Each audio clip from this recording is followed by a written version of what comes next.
Labdien, mani sauc Judīta Puriņa, un es strādāju SIA Professional Marketing. Nu jau būs kādi pāris gadiņi, ka esmu šeit sabijusi. Pēdējā diena, kad vispār var pieteikties uz to semināru, un tagad viens direktors tā kā aizrunāts un noteikti grib, un pa visām varītēm man viņam tā vieta jātur, un es nevienam citam viņu atdot nevaru.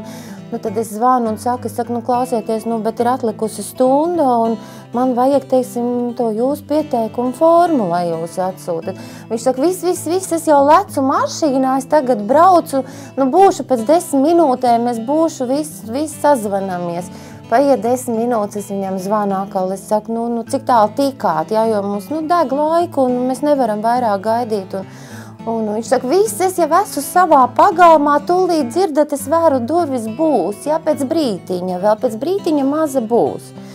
Un tas brītiņš kaut kā ievelkās, un man pacietība ir galā, jo, cik tad var gaidīt? Zvanu atkal, tur sievietes balss, saku, saucu vārdā, prasu, kur tad ir? Saku, kā kur? Iegāju nosnausties. Ko jūs atbildētu?